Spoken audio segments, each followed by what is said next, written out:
va bien avec Simus? Tout va bien. Il est en santé? J'ai toujours voulu travailler avec les animaux. Mais de savoir que je voulais être technicienne en santé animale, ça, c'est venu pratiquement comme je devais avoir 16 ans, là, quand j'ai vraiment connu ce métier-là. Moi, je suis venue là-dedans pour les animaux. C'est vraiment ce qui m'intéressait le plus. Puis j'ai toujours aimé travailler avec le public. Fait que, tu sais, c'est comme les deux ensemble. Faire la consultation, c'est le fun. C'est nous autres qui manipulent l'animal, c'est nous autres qui le tient, il faut le rassurer, il faut être là. Ça, c'est vraiment la partie du travail que j'aime le plus. Moi, mes tâches ici, là, principalement, c'est avec les petits animaux. Je fais les consultations, je fais les chirurgies, j'assiste le vétérinaire avec la chirurgie. On va le monter à 3.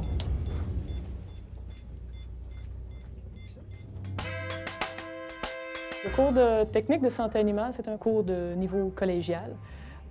C'est un cours dans lequel les étudiants vont avoir une formation assez variée sur autant s'occuper des animaux que d'assurer un service à la clientèle. Vérifier quand même qu'il n'y ait pas de rougeur ou de cire abondante ou de sécrétion anormale. Moi, je rentre ici à 9 h. Et puis, il y a déjà des animaux là, qui sont prêts à aller sur la table de chirurgie. Je vais rentrer, on va examiner les animaux. Ensuite, on les amène en préopération. Là, c'est là qu'on va les intuber, on va les tranquilliser, on va les intuber. Puis ensuite, le vétérinaire, il fait la chirurgie. Aujourd'hui, ce qu'on a vu, c'est plus l'assistance de chirurgie de base, comme enlever les ovaires, enlever les testicules, puis tout ça. Ça, on fait pas beaucoup de choses. Ce qu'on fait, c'est qu'on prépare l'animal pour la chirurgie. Par contre, une grosse chirurgie comme des orthopédies, là, des chirurgies des os, des articulations, ça, nous, on va être vraiment appelés à s'habiller, puis comme le chirurgien, là, stérilement, puis aller tasser des muscles, aider le chirurgien dans sa chirurgie, faire ce qu'il nous dit. T'sais. Mais on est vraiment plus actif qu'on l'est dans une chirurgie de base, une chirurgie de routine. Pendant ce temps-là, moi, je vais faire certain que mes salles sont propres, que le vétérinaire, il a tout ce qu'il a de besoin, il a ses instruments. Ensuite, je vais préparer le prochain animal à aller en chirurgie. Je vais remplir les dossiers, je vais loguer les narcotiques. Ça, c'est très, très, très important. Et puis ensuite, une fois que toutes mes chirurgies vont être finies, là, ça tombe là, avec les consultations. C'est pour Kovic? Oui. C'est ça. On va y aller tout de suite. Je vais apporter les clients en salle d'examen.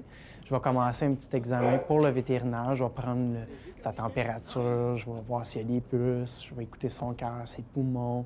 Je vais prendre aussi un petit peu de l'histoire sur l'animal, s'il y a des cas spéciaux, s'il y a de la difficulté à uriner, je vais le dire au vétérinaire. Je vais aller chercher Dr. Carroll, OK? Puis on va venir vacciner Kovic, ça sera pas long. OK? Merci. On va faire l'examen en consultation. On va faire des injections puis tout ça, mais c'est toujours sous supervision vétérinaire. On n'a pas le droit de décider de donner un médicament. Il faut soit que ce soit écrit dans nos dossiers puis que notre vétérinaire nous donne l'accord de le faire. Ça, on le sent ici. Fais-moi un petit rectangle ici. Les animaux ne savent pas trop qu'est-ce qui se passe. Ils arrivent en clinique ou ils arrivent en recherche. On les manipule, on injecte des produits. Donc, il faut être patient, il faut être tolérant envers les animaux. Il faut avoir une certaine minutie ou une dextérité. On a des cathéters à poser.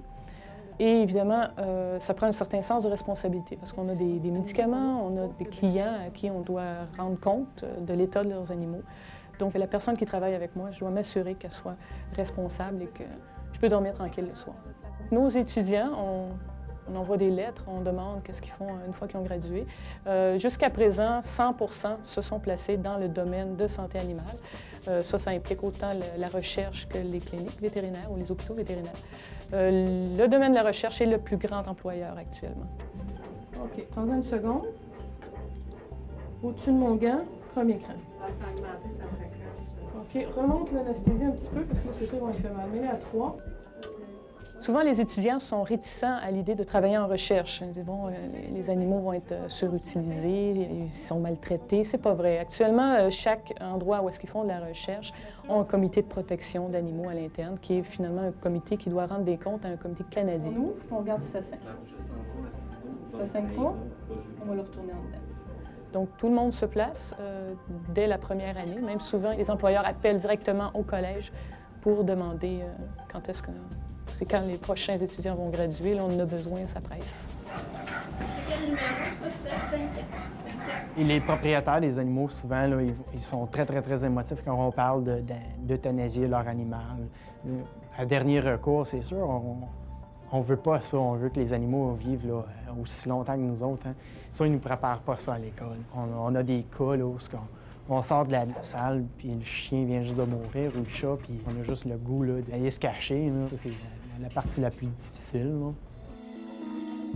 Une des plus belles choses à voir, là, c'est une fois qu'on a fait, on a sauvé un animal qui était bien malade, puis là, aujourd'hui, il va bien.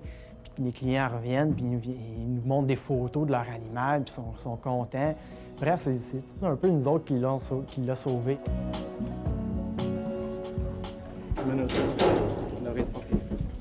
Bien, les animaux, c'est vraiment... On dirait qu'ils se posent pas de questions s'ils t'aiment ou pas. Ils t'aimeront pas si toi, tu l'aimes pas. Mais si toi, tu décides que oui, c'est un animal qui est correct, tu l'aimes, tu le flattes, lui, il va t'aimer. Oui, il va avoir peur au début. C'est beaucoup une question d'amadouer l'animal. Puis ça, je trouve ça intéressant. Ils se posent moins de questions. Ils vont pas se dire « Ah, elle est trop grande, elle est trop grosse. » Ils vont aimer tout le monde si les gens les aiment. Ils m'aiment! C'est comme un amour inconditionnel, comme on peut dire. Là.